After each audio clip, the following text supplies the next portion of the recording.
ہم صرف اللہ کی عبادت کرتے ہیں اور اللہ کی عبادت کرتے رہے. اللہ ہمارا خدا ہے, ہم اللہ کو ماننے والے ہیں, اللہ ہمارے لیے کافی. شاہ روزے جزا نے ہم کو بتایا کہ اگر دنیا کل تمہارے سامنے آ کر, آقا نے فرمایا کہ اگر کوئی میرے ہاتھ میں سورج کو رکھ دے گا, ایک ہاتھ میں چاند کو رکھ دے گا, تب بھی میں اظہار حق سے منہ نہیں موڑوں گا. اور ہمیشہ مصائب میں, برے وقت میں, تکالیف میں اللہ کے رسول صلی اللہ علیہ وسلم کا وسیلہ دے کر بھیک مانگنا, اہل بیت کا وسیلہ دے کر بھیک مانگنا, امام حسین کا وسیلہ دے کر بھیک مانگنا, شہزادی جنت کا وسیلہ دے رہا. آپ کو معلوم یمن میں 1,00,000 مسلمان بچے مر گئے, دوائیں نہیں.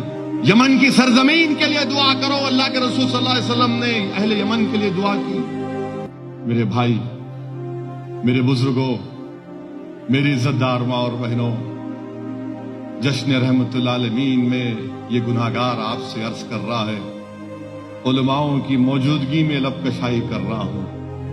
اللہ کے رسول صلی اللہ علیہ وسلم کے پاس جب ادبا آئے تھے اہل قریش کی طرف سے, اور آ کر کہا کہ محمد صلی اللہ علیہ وسلم آپ کا مقصد کیا ہے؟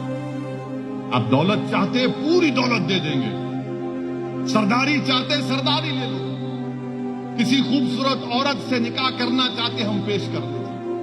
اللہ کے رسول صلی اللہ علیہ وسلم نے قرآن کی آیتوں کو سنایا, وہ پریشان ہو گیا اور جا کر اپنی قوم سے کہا کہ نہیں, یہ کوئی شاعر نہیں ہے, یہ کوئی شاعر نہیں ہے, یہ کوئی جادوگر نہیں ہے, یہ اللہ کا سچا نبی ہے, اس سے مقابلہ مت کرو. اللہ کے رسول صلی اللہ علیہ وسلم کے چچا نے پوچھا کیا ہے یہ؟ تو محمد مصطفیٰ صلی اللہ علیہ وسلم نے, رحمت العالمین نے, کملی والے نے, شاہ روزے جزا نے ہم کو بتایا کہ اگر دنیا کل تمہارے سامنے آ کر, آقا نے فرمایا کہ اگر کوئی میرے ہاتھ میں سورج کو رکھ دے گا, ایک ہاتھ میں چاند کو رکھ دے گا, تب بھی میں اظہار حق سے منہ نہیں موڑوں گا. ظالموں, اگر تم سمجھتے ہو کہ ہم اپنا ایمان کا سودا کرتے ہیں تو کوئی کرتا ہوگا, مگر ہم نہیں کریں گے. ہم جس حال میں ہیں کچھ ہم مر جائیں گے, یا تو تم کو ہم کو مارنا پڑے گا, ہم کو جسموں پہ ہمارے گولیاں مارنا پڑے گا, یا جیلوں میں ڈال کر ہم کو ختم کرنا پڑے گا. مگر یاد رکھو اسلام کے دشمنوں, جب تک ہم زندہ ہیں نہ تمہاری دولت ہم کو خرید سکے گی, نہ تمہاری طاقت ہم کو دبا سکے گی. ہم زندہ رہیں گے تو پکار پکار کر کہیں گے کہ میں محمد مصطفیٰ صلی اللہ علیہ وسلم کا امتی ہوں. تم ہمارے آقا کے فرمان کو بھول گئے, اگر کوئی منافق بھول گیا تو بھول جائے, مگر ہم نہیں بھولیں گے. تم ساری دنیا کی دولت لا کے دے دو, مگر ہم اپنے دین کا سودا نہیں کریں گے. میرے عزیز دوستوں اور بزرگوں, میرے عزیز دوستوں اور بزرگوں, دنیا ہم کو یہ سمجھ رہی ہے کہ خرید لو, اس کی آواز کو خرید لو. نہیں میرے عزیز دوستوں, یہی دارالسلام, اسی جگہ پر جہاں پر میں کھڑا ہوں, آج اسد الدین اویسی اپنے والد مرحوم میرے سیاسی قائد سالار ملت کے اس تقریر کے جملے کے الفاظ یاد آ رہے ہیں کہ مرحوم قائد سالار نے کہا تھا کہ ہم نے کلمہ پڑھ کر اپنی زندگیوں کو جنت کے عوض بیچ دیا, ابھی اللہ جانے کیا کر لے ہم سے. ہم مقابلہ کریں گے میرے بھائی, میں جانتا ہوں, میں جانتا ہوں, کیونکہ میں حالات کو قریب سے دیکھتا ہوں. میں جانتا ہوں کہ کیا کیا سازشیں ہو رہی ہیں, مگر ایک ہی چیز ہے جو مجھے لے کر آگے بڑھتی ہے, اور جو ذمہ داروں کو آگے لے کر بڑھتی ہے, کہ اللہ کی ذات پر اٹوٹ توکل کرنا, اور ہمیشہ مصائب میں, برے وقت میں, تکالیف میں اللہ کے رسول صلی اللہ علیہ وسلم کا وسیلہ دے کر بھیک مانگنا, اہل بیت کا وسیلہ دے کر بھیک مانگنا, امام حسین کا وسیلہ دے کر بھیک مانگنا, شہزادی جنت کا وسیلہ دے رہا. میرے بھائی, یہ تاریخ ہمارے سامنے ہے, تو اس لیے نوجوانوں مایوس مت ہو. ہمت سے کام لو، دین پر چلو، اسلام پر قائم رہو، مسجدوں کو آباد رکھو، شریعت پر چلو، شریعت پر چلو۔ شریعت کی حفاظت کیسے کرو گے؟ جب شریعت کو اپنا لو گے، جب اپنے نفس پر شریعت کو غالب کر دو گے نوجوانوں۔ اور اسلام آسان دین ہے، اسلام ٹف نہیں ہے، بہت آسان دین ہے۔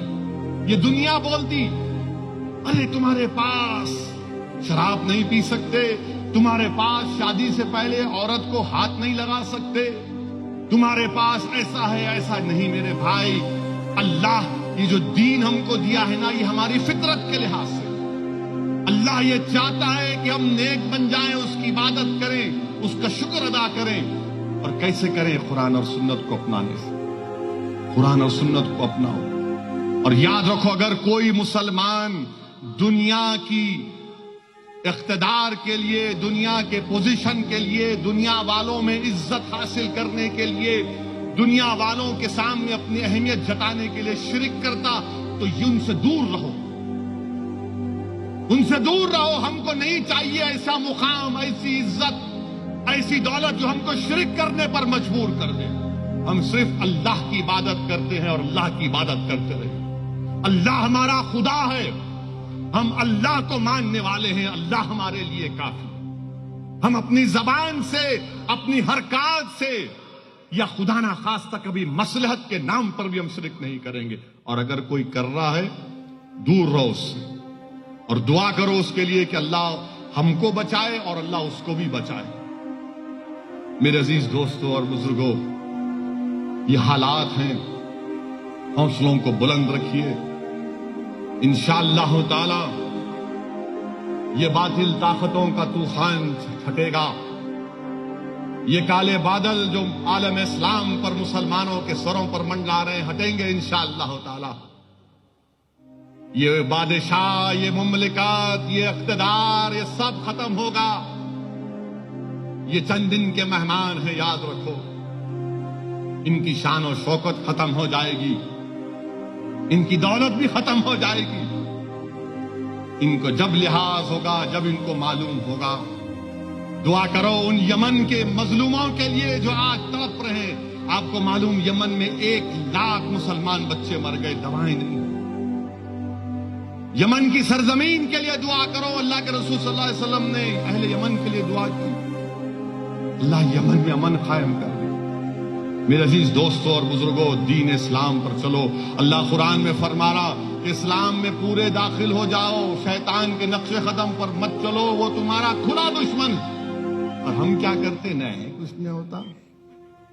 زندگی کے قیمتی لمحوں کو نوجوانوں وہ ویڈیو گیم میں مت گزارو جس کو تم بڑی پسند سے کھیلتے ہو، پیو جی بھی نہیں۔ میرے بھائی نہیں، تمہاری زبان پر تو درود شریف کا ذکر ہونا، تمہاری زبان بار بار درود، درود و سلام، درود و سلام، تمہاری زبان پر یہی ہونا، تمہاری زبان پر حسبنا اللہ نعم الوکیل۔ نوجوانوں، تمہاری زبان پر استغفر اللہ ہونا چاہیے۔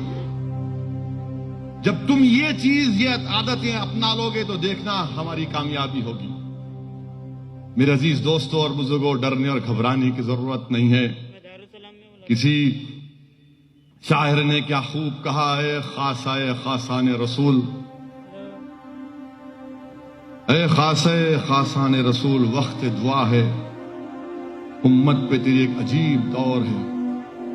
اے کشتی امت کے نگہباں، بیڑا یہ تباہی کی آن لگا ہے رسول اللہ۔ ہم تو رحمت اللہ عالمین سے بھیک مانگتے ہیں کہ رسول اللہ اپنی امت کی خبر لیجیے۔ ہم اللہ سے بھیک مانگتے ہیں کہ پروردگار، ہم تیرے حبیب کی امت ہیں،